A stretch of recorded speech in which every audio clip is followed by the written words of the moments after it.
Welcome back to the ranch. Tonight we're going to be testing some Hornady Backcountry Defense 357 Magnum 165 grain DGH out of the 3-inch Model 60. This is some interesting ammunition. This non-expanding bullet does appear to kind of have a hollow point cavity, but it looks like there's a little black plug, which of course is reminiscent of Hornady's famous critical defense and critical duty ammunition lines. So I'm kind of surprised to read that this is designed not to expand, but we'll test that theory tonight. And I'm not really sure that a gel block is relevant. So what I've done here is I've put 4 layers of denim on that first water jug, 3/8 or 5/16, I think it's 3/8 inch plywood in between those first 2 jugs, and then backed up by a bunch of heavy juice jars, all full of well water.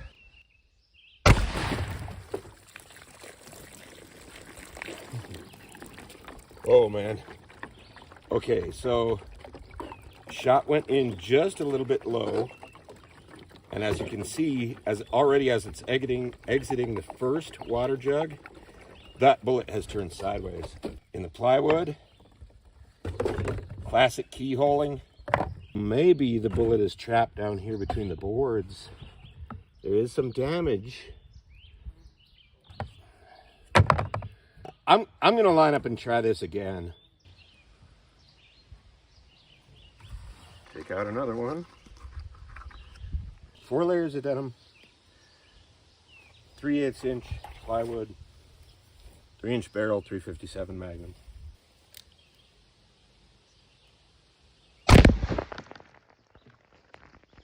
At that time, we hit it a little bit higher.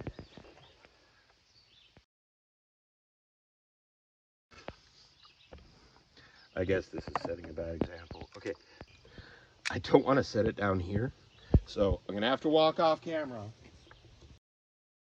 So for the second time, we have 2 completely ruined water jugs, and I got to figure out a way to capture those bullets. Once again, we're gonna try to capture one of these Hornady Backcountry Defense 165 grain 357 Magnum DGH. And this time we've got a column that should be able to capture it. I've got a larger water jug at the end, and then a box of sand. Ironically, a kitty litter box, but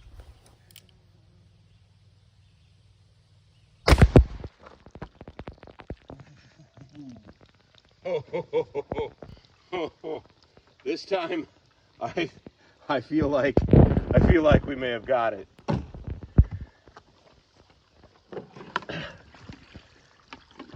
There's keyholing indicating there's not much expansion, but it's not until the last jug, which is just violently destroyed. And yeah, somewhere in this 20-pound box of sandy soil is going to be that bullet. I'll take its picture when I dig it out of there. No indication of expansion at all whatsoever on that Hornady Backcountry Defense. But I did find a second one while I was cleaning up the table area.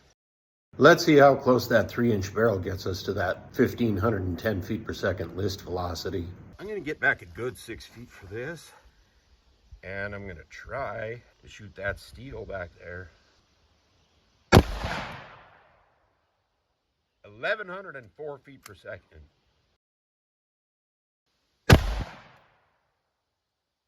1,108. 1,112 feet per second. The list velocity on the box is 1,510 feet per second. So that's 400 feet per second slower, but maybe that 1,510 feet per second is from a rifle length barrel. But I may carry this. This is a lighter recoiling option than Underwood or Buffalo Bore, Keith and Outdoorsman loads. This is a little bit easier to handle out of the Model 60. Thanks, folks. This is Dave from Discreet Defense Ranch. Have another great week.